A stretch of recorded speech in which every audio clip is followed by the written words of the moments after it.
All right, let's say you have $30,000, you're in the market for a back to basics Japanese two-door sports car. Something that isn't too refined in technology, something that's not making crazy 400, 500 horsepower that you can't really use on the streets. You're probably thinking ND Miata versus GR86. Thing is, there's so many videos on the internet regarding those two, so I want to talk about something different. S2000 versus Nissan 370z.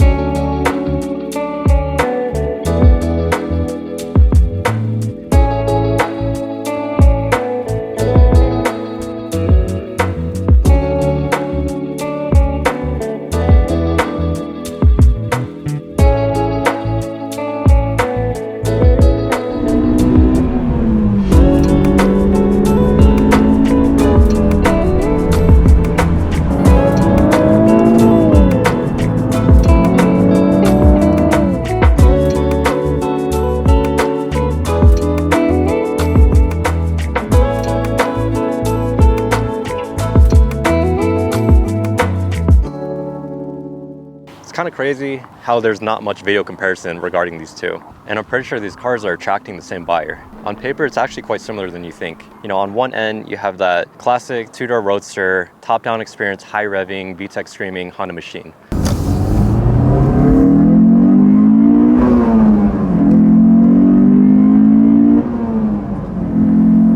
The other end, higher horsepower, also high revving, but more of a Japanese muscle car that can both handle and still gives you that GT feel.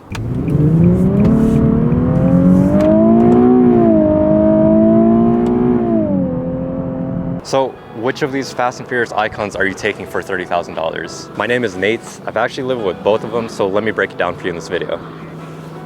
So there's actually 4 things to consider, at least for me, when you're cross-shopping between these two. And let's get into it. Number 1, probably the most logical reason, by far the most important. You know, what's your use case going to be for either of these cars? What do you plan to do with the Honda S2000? What are you going to do with the Nissan 370z? Realistically speaking, not living in fantasy land where you want to build it into a 500 horsepower track weapon, drift missile, SEMA show car, whatever it may be. If you can afford the car and also $10,000 to $20,000 on top of it for modifications, by all means go for it. But for me, I'm just a normal guy. I like having sports cars and like doing normal people things with it, whether it be going to the grocery store or just taking it out on random road trips. So if you're normal and lame like me, let me help you figure this out. Here's some key things you need to ask yourself when considering usability. What do you already have? Do you have a nice luxury commuter, or is it a rugged beater? Do you already have a cool higher horsepower car on the side and you kind of want to add some variety, dive into the JDM space and experience something a little bit more back to basics Japanese sports car? Do you plan on making this car your daily driver or your weekend warrior? Would you actually take this car out on road trips? Do you plan to make this something kind of like your day car or just a personal race car for yourself? A lot of things to consider. So before we answer any of those questions, here's kind of how I view both of these cars. The S2000 is just more special. It's more rewarding to drive, kind of a unique, pure driving experience that you get with these things without having to pay for Porsche money. In my opinion, it's a perfect Sunday driver. Then when you're thinking about the 370z, you still get a fun driving experience. It's just that car has more power, it's more livable inside. You can drive it for hours and hours at a time without feeling so exhausted. To me, it's the perfect GT car that you can take it to more places, use it more than just Sunday. So when you're going back to the questions that I asked, you know, if you have something like a Tesla Model Y, 3, Toyota Tundra, Honda Accord, something that's comfortable and actual daily commuter, and then you just want something more raw, more visceral on the side, probably get the S2000. But if you have something more like a true rugged beater, something like an early 2000s Camry, and you want something a little bit nicer, something with more power, something that you can impress all of your hinge dates with, probably get the 370z. Or are you ultra rich, you already have a 911, you want to add something to your collection, something with more variety, something to add to your little car portfolio, probably get the S2000 because these things just keep going up and up in value. It's more rewarding to, one, restore them back to new, or even just find one that looks like it just came off the showroom. Or do you plan to make this your actual daily driver? Something that you're gonna drive in heavy rain, snow, 120-degree heat, driving it to work, school if you're still in college or high school, something that's just more comfortable so you can turn your brain off. Probably get the 370z. Or if you're really serious and you actually intend to build this thing into a full-on track car, hands down, probably get the S2000. You know, the car was one built for it, doesn't overheat compared to the 370z, doesn't require so much supporting mods to get started. It's more entry level, it doesn't have crazy high horsepower, it's not so oversteer prone compared to the 370z. And the car was just more set up for it. It wasn't meant to be more of a GT car compared to the Nissan. But anyways, from my experience coming from a 200,000 mile RSX that I daily drove, when I first got into that 370Z, the car felt like I was driving a Jaguar. You know, it was just so much more comfortable, had heated seats, less NVH, more insulated, more power. I was able to road trip it for hours at a time, drive it through 120-degree Vegas heat without any issue. In general, it just served its purpose really well as a daily driver. Being barely over 30 years old, I really can't imagine myself daily driving this anymore. But like I said, if you already have that more comfortable, modern daily driver, something like a Tesla Model Y, Honda Accord, and you just want something for yourself, something that's more rewarding, more of an experience to drive, the S2000 is where it's at. The car gives you 50-50 weight distribution, 8,000 to 9,000 screaming VTEC engine. You get that top-down experience so you can be more connected to your environment when the roads are empty, the weather's nice. In my opinion, this is the most Porsche GT-like experience that you can get for $30,000 instead of $300,000. So just to sum it up, what is your 3 to 4 year use case scenario with either of these cars? Long story short, S2000, more rewarding, more special, more visceral, connected experience. And then 370Z, more livable, higher horsepower, more of a GT-like experience that you can actually take across country. So number one, just to sum it up, what are you gonna use an S2000 for? What are you gonna do with the Nissan 370Z? All right, so when you have $20,000 or $30,000 to drop on a secondary car, you have to really look at what you're getting condition-wise. Back then, when I was shopping for these things, $35,000 would actually get you top tier spec, you know, something with 1 to 2 owners, unmodified, with less than 40,000 miles, AP2 S2000. Now looking at it in February of 2025, it's kind of crazy how high these things still keep going. Now you're looking more at the $45,000 to $47,000 price range. I'm not at that point in my life yet where I can be dropping nearly $50,000 on a 20-year-old Japanese sports car. So coming down, like I said, to $35,000, what do you actually get in S2000 world as of 2025? Looking at it now, did a quick search on Auto Tempest, you're looking at stock AP2s, 3 to 5 plus owners, sitting at around 50 or 70,000 miles unmodified. Kind of crazy. I bought this car for $20,000 barely a year ago. And if I were to be shopping around now, I'd probably be spending close to $27,000 or $30,000 for this. So it's looking like now that $35,000 doesn't really get you top tier spec anymore. It's more of a mid tier spec. And then if you want that more original, more visceral feeling S2000 with 9,000 RPM redline, looking at AP1s, $35,000 probably gets you into something in the 40s to 60 mile range. So it's kind of crazy. You know, you're spending more than 30 grand for a 20-year-old sports car. So let's come around to Nissan 370Z world and see what $35,000 gets you. Back when I bought my 370Z about 2 years ago, car had maybe 19,000 miles. I was able to get it for $36,000 on Carvana. So looking at it now, $35,000, you can still get a Nismo with maybe 30 miles on it. You can actually get that 6-speed manual that everyone wished that I had. And you don't see many Zs approaching that $40,000 price range. A lot of the base Zs that I'm seeing on Auto Tempest 2019 with that 6-speed manual, it looks like $25,000 to $30,000 gets you into a Z with barely 20,000 miles, 30,000 miles. You know, you got to think about it. You're getting a 6-year-old car versus a 20-year-old car for $5,000 less. You have more power. It's more usable. You know, it's crazy. The high 20s can get you into something with barely 30,000 miles, a 6-year-old sports car, versus the high 20s in S2000 world probably gets you a car that might have been slightly modified, driven hard, basically double the miles what you're getting when you're comparing 370Z versus S2000 market prices. You can't even compare Nismo prices versus S2000 CR prices, completely different league. So if you're looking at it, $28,000 to a 370Z that gets you about maybe 2 owners with barely 30,000 miles. If you're looking for an S2000 with 30,000 miles, barely any owners, you're, like I said, going to be spending close to $40,000 to $45,000. You know, that's probably like a $15,000 delta that you're looking at for similar condition. In my opinion, 370Zs are just such a good deal. You get a lot of car for the money. You know, I know it's not as special compared to an S2000. It doesn't look as good. It doesn't have that 8,000 or 9,000 RPM VTEC screaming motor. And if you think about it, Nissan, they've been pumping out those Zs way back since 2009 all the way to 2020. And they didn't really change much of it.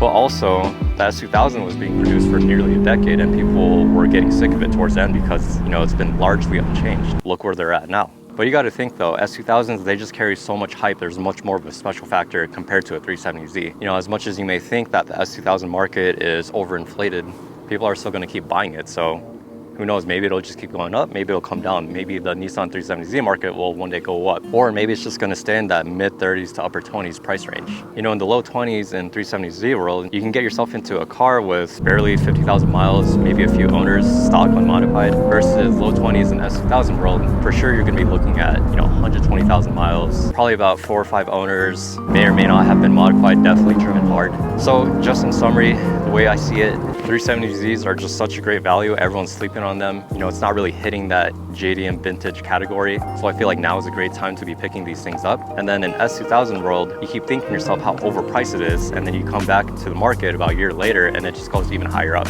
So if you're looking into getting in something that's more mint condition, probably missed the train with the S2000s versus 370Zs, you can actually get yourself into a high spec Nismo.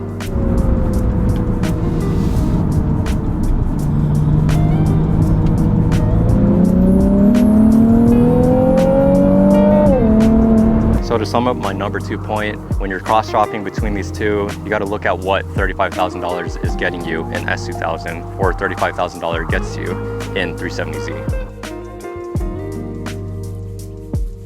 All right, so next topic, another important thing to consider when you're cross-shopping between the two, you got to think which one looks better to you both inside and out.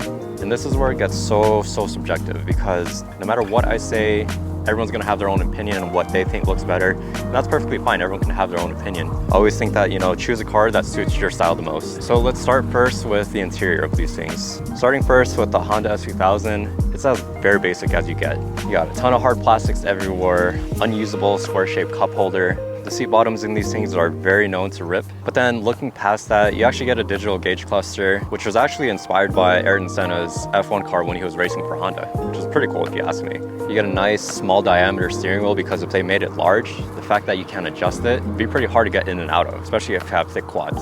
Unlike me, you know, very, average 5'9", weighing about 155 pounds. Not really that big of a person, but even for me, whenever I'm getting into that car, it feels pretty cramped. But the way my wife puts it, she says it feels kind of intimate. It's like you're sitting in a tent basically, nice and cozy. I guess that's another way to look at it. What else you get? You have a nice looking shifter that feels amazing, like very direct, metal on metal feeling, smooth as butter once you get it warmed up. Overall, the interior is just very simple, timeless, and looks really good, especially if it's well kept. As long as you don't have the dash cracking, as long as you take care of the seats or you got them reupholstered, replaced. It's just hard though to live with on the inside. Unless you live in nicer climates where you can drive everywhere you want with the top down, driving with the top up, it's a little bit of a struggle. Not only is it more noisy, rattly, a lot harsh, you can hear everything on the road, but everyone, you know, would say that the visibility in these things are bad. Try driving in an S2000 with a soft top up because you have a very low visibility roof line. Blind spots are pretty much everywhere. Looking from your rear view, you don't really get much view. It's kind of like you're sitting inside a tent with some small windows, except you're driving. Again, it's really cramped and tight in here. If you're a bigger person than I am, taller, thicker legs, it's gonna be a little bit of a struggle to get in and out of because, like I said, that steering wheel does not adjust up or down. But other than that, on day-to-day use, you know, one, you don't have cup holders that you can use, that's fine. You can hold it between your passenger's knees. But because it's so simple, it doesn't have like a giant iPad as its main focus. To me, I just felt like the car is just so timeless, not too overstyled. To me, it just works perfectly fine as a roadster.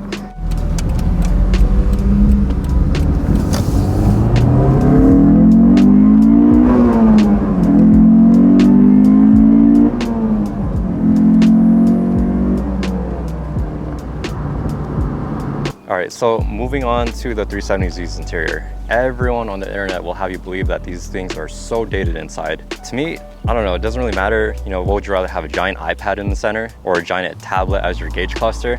You know, what this car actually gives you is very simple, basic, just a very true sports car cockpit. You know, you have a center tack with analog gauges and analog handbrake. You still have those useless 3-gauge pods on the dash, which is basically paying respects to the original Datsun 240Z. The steering wheel is a little bit bigger, but at least you can adjust it. You know, going back and forth S2000 to the Z, it feels like you're steering a boat in this thing versus the S2000. Not a huge complaint though. At least this still has function. You know, you can adjust the volume, you can change the track if you have the navigation in this. And that's another thing too. Everyone complained about how dated this navigation looked.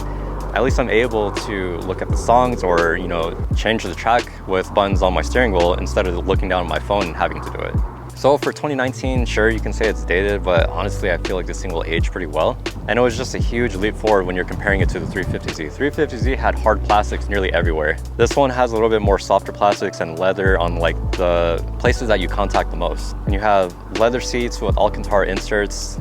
Those seat bottoms are not really known to tear, just like the S2000s. Visibility isn't the greatest, but when you're comparing it to something like the S2000, it's a lot more livable.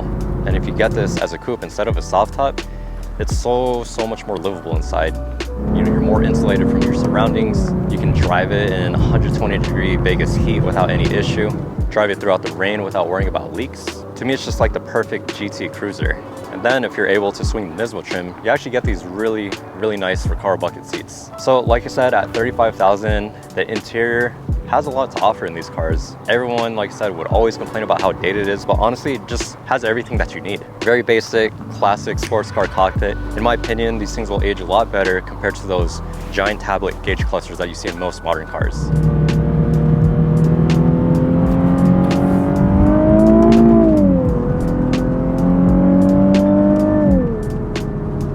All right, so moving on to the exterior between these two. Like I said, I'm not here to convince you what looks better. Everyone's gonna have their own taste, and that's perfectly fine. Both of these cars look good in their own way, and I think both of them will age exceptionally well. Let's start first with the 370Z. From the outside, this car gives you more of that JDM muscle car look. You know, wider hips, long hood so you can fit that 3.7 liter V6, sharper headlights and tails. This side profile here looks like a 911 that I can someday wish to afford. The rear quarter panel and the side profile is probably my favorite features of these cars. You know, it just looks long, so aggressive, looks like it's going fast even though it's going nowhere. These things just look more serious in my opinion. Coming more to the front, if you're in the base 370Z, probably my least favorite angle. In my opinion, it looks higher than it is. Kind of rounded, yet it still has those sharp headlights. When I first saw this Nismo, in my opinion, it just looks so much better with the Nismo bumper. You know, it's more squared off, it kind of pokes forward. You have those horizontal daytime running lights. I feel like overall the bumper just kind of fits the whole shape of the car. You know, very sharp angles, sharp headlights, just completes that more aggressive yet modern look. And then obviously too, you have all these red trim accents. They're cool, in my opinion. Honestly, not the hugest fan of it, especially when you see them on all like higher trim Hyundais and Kias. I don't know, to me it kind of looks played out, but in these cars I feel like it passes.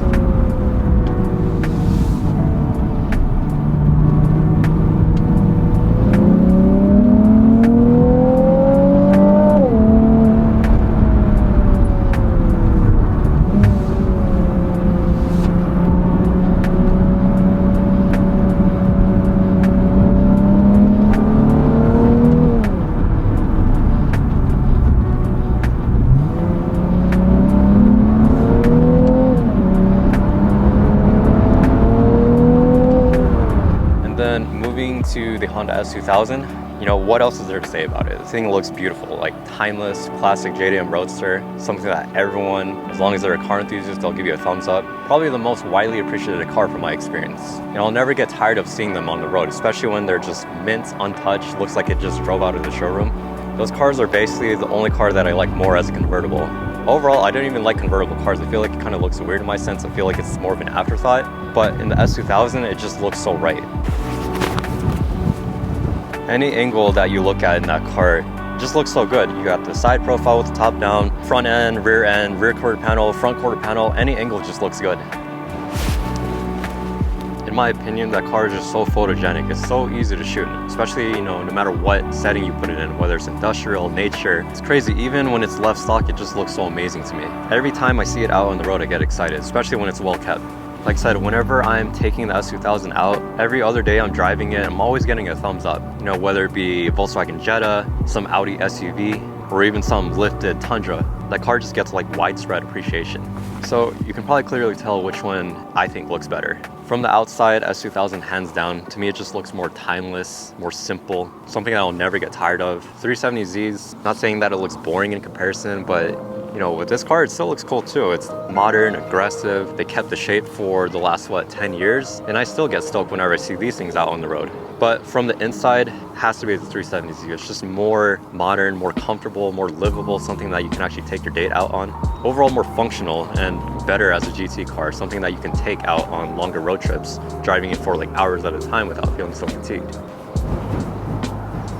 Like I said, neither of them are really bad looking. Obviously, I like both of them. On one end, you have more of that classic Japanese roadster. peak Honda from the early 2000s. And then on the other end, you have this Japanese muscle, fat hips, aggressive, sleek, modern looks, especially if you get in the Nismo trim. So if you had to pick a car solely on looks from the outside, let me know which one you would go with down in the comments.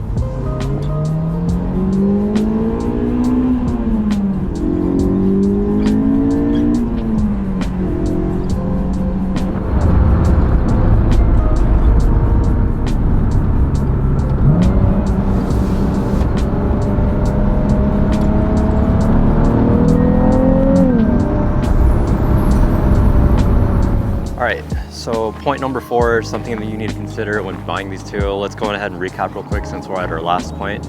Number 1, usability. You know, what are you actually going to do with S2000 or 370z? Are you going to use it as a daily driver, or is it going to be strictly a recreational car? Number 2, what are you actually getting for $30,000? You know, are you okay with something with higher mileage, 20-year-old sports car? Or do you want something that's a little bit more newer, more comfort, more modern, with probably less than 30,000 miles? And then number 3, which one do you feel like looks better to you inside and out? Are you okay with living in a more cramped S2000 interior that hopefully you can fit in, but you still retain that classic roadster look where it lets you be more connected to your surroundings? Or do you want something a little bit more meaner looking, more aggressive, modern, something with a more livable interior? And then lastly, point number 4, which of these driving characters fits your personality? Let me explain this. Let's talk first about the S2000. What the S2000 offers is more of that visceral, raw, connected experience that you get from the early 2000s. 50-50 weight distribution, 8 to 9,000 RPM screaming VTEC motor, something that you don't get in entry-level sports cars nowadays, especially for 4-cylinder motors. Front mid-engine, lightweight feel, like I said, top-down experience, so you can enjoy that weather, enjoy the road that you're on. And the S2000 is just more simple. You know, it's not making crazy 400, 500 horsepower. You know, 240 is nothing to slouch at, but at the same time, you're not always letting off the throttle when you're trying to push it. You feel like you can approach the limits more regularly without being a jerk or endangering others on the road. You don't feel like you're always risking yourself getting a ticket when you're trying to have fun with it. When you're really pushing it, sure, it's a loud car. I mean, obviously if you're red lighting all the way up to 8 or 9,000 RPM, but you're not ruining anyone's day. You're kind of just casually buzzing around traffic going about 50 miles an hour. It's not like you're sliding all over the road trying to pull out of a parking lot. And because the car is front mid-engine, the thing just turns so effortlessly. Because you have all that weight pushed as close to you as possible, it doesn't feel like you're lugging around, you know, 400 pounds around the corners. The car just feels so planted whenever you're bombing throughout the turns. And I know I said this a million times with that 8,000 RPM screaming motor. Honestly, there's nothing else out there like it unless you're spending like Ferrari or Porsche GT money. And then Honda is so well known for their shifter feel. And the S2000 is just as good as everyone makes it out to be. You know, it's very solid, mechanical, very direct, smooth once it warms up, gives you more of that metal on metal feeling, shift response compared to what most modern cars nowadays give you when it feels a little bit more rubbery. Has just the right amount of weight to it, nice short throws. And what I like most about it, the car feels like you're flying when you're just going about 50 miles an hour. You know, the Honda 2000 is basically meant for people who don't care so much about crazy power. Someone who just wants more of a simple, more natural driving experience. It's kind of like you're having a good time just for yourself, not trying too hard to impress others. It's like the perfect me car. You know, you're not buying it to impress your passenger. A car that doesn't make crazy horsepower, has proper handling, perfect sounding, high revving engine, all in the package of good looks without having to pay for Porsche GT money. And then moving on to the 370z, if you really think about it, it's kind of the same on paper, just a little bit more power. But otherwise, rear-wheel drive, 6-speed manual, front mid-engine, high revving, relatively lightweight in its class. But because you have more power, you're gonna feel the weight. A lot of people call this Japanese muscle car for a reason. Let me go ahead and break that down for you. When going back and forth from the Honda to the Nissan, you really feel the car's weight, especially in the front end whenever you're trying to turn it in. Not saying that this car is very prone to understeer, but you kind of have to muscle it around the corners compared to the S2000, which is just so effortlessly to throw in. Overall, you just feel the car's weight shift around more, especially in the corners. You know, Nissan couldn't afford that crazy technology to hide its weight in the suspension, but not saying that this thing drives like a pig. Japanese muscle car for sure, but it's a muscle car that can actually handle. You know, with it being only 350 horsepower, you're not going to be sliding out in every corner if you're really going for it. And because it has more power, you actually get that butterfly feeling in your stomach when you're really going for it. Something that the Honda S2000 can never give you. To me, the fun that you get in this car is more like a scary type of fun compared to the Honda S2000's more simple, pure type of fun. 350 horsepower in this versus 240 in the S2000. 270 pound-feet of torque in this versus 0 torque in the S2000s. So you really feel the power difference when you're going at higher speeds. But like I said, with power, you get more weight that you have to deal with. To me, this car is just more serious. Like I said, it gives you that punch to your gut type feeling when you're really going fast. But with it being only 350 horsepower, you're not breaking too many rules when you're really pushing it to its limits. The car's limits are actually approachable as a muscle car. You don't feel like you're gonna be sliding out in every corner. The car is actually pretty forgiving because it gives you that standard viscous LSD, which has probably saved me countless amount of times. I tried driving with this thing's traction control off, and this thing really wants to slide out if you don't know what you're doing. 3.7 liter naturally aspirated V6, this thing still screams to 7,500 RPM, which is basically 8,000. But the difference with this car versus the Honda is when you're in the upper band, the engine kind of feels a little bit more asthmatic. It feels like it's losing power the higher you get, versus when you're in something like the S2000, it feels like it's just encouraging you to keep going further and further. So overall, what you get in these things is a muscle car that can actually handle. You still retain that hydraulic steering. You get that naturally aspirated high revving engine. You get decent power, 350 with actual torque, so you don't feel like you're working so hard to keep up with normal traffic. And I didn't really get this as much with the manual, but when you get into a 7-speed auto like this one that everyone hates, it actually gives you more of that punch to your stomach type feeling when you're really ripping it. So to sum it up between the two, S2000, you know, it's more nimble, more pure type of fun. 370z Nismo, definitely more aggressive, scarier type of fun. But at the same time, they both handle really well. You're not breaking too many laws when you're really going for it. Both of them just give you usable power for the streets.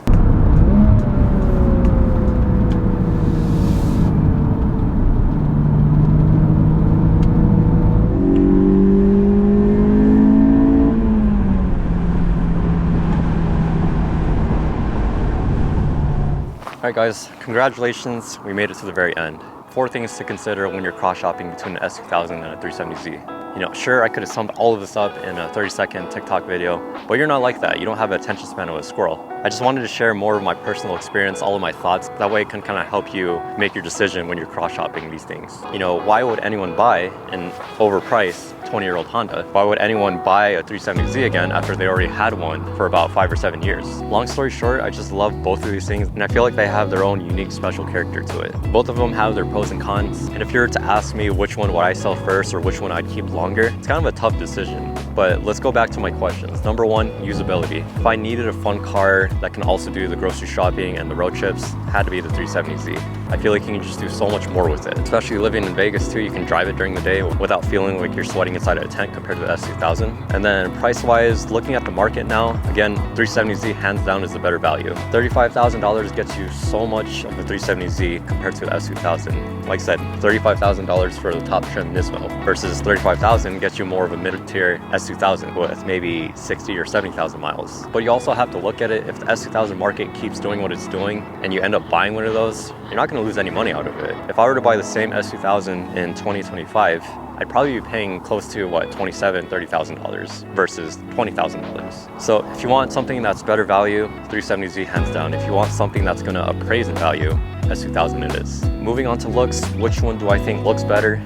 This one's pretty tough. 370Z has a little bit more of a presence. It's more muscular, more aggressive and modern, but the Honda has more of a widespread appreciation. You know, neighbors who you would never think are into cars, they always ask about it. Like I said, you get thumbs up from people driving Jettas, trucks, SUVs, people who don't care so much about the badge, they just like the car for itself. So to sum it up, Z is more modern, aggressive. S2000 is more simple and timeless in my opinion. When I see both of these cars on the road, S2000 gets more of my attention compared to a Nissan Z. And then lastly, driving characteristics. Which one suits your personality the most? Do you want something that's more simple, pure, high revving, Ferrari-like engine with a top-down experience so you can enjoy your perfect San Diego weather? Or do you want something that's a little bit more serious, something with actual power, something that gives you that crazy punch to your gut feeling when you're really going for it? Something that you have to muscle the car around throughout the corners. S2000 is more playful and more rewarding. 370Z is a little bit more serious and scary. If I lived in somewhere like California with nice open back roads, it would have to be the S2000. But because I'm in Vegas, where we get everything is kind of like a grid, it has to be the 370Z. Alright, so there you have it. For me, personally, I'm keeping the Z. You know, it does the job better, has actual power, I can use it year round. It's cheaper to get into, and for me, the Z is truly what got me into this whole car passion. It all started with the 350Z. I don't care about how dated the interior is. It doesn't bother me too much about how much more heavier it is compared to the S2000. It's still a fun car to drive. Like I said, it's a muscle car that I can actually handle. And at the end of the day, it still gives you that old school modern feel. All right, so there you have it, S2000 versus 370Z. Let me know what you guys think. Drop your opinion down in the comments. You know, why you would choose one car over another. What has your experience been like with either of these cars? If you sold it, do you have any big regrets? But yeah, anyways, hope you guys enjoyed this video. Hope you learned something, and I'll see you guys on the next one. Bye for now.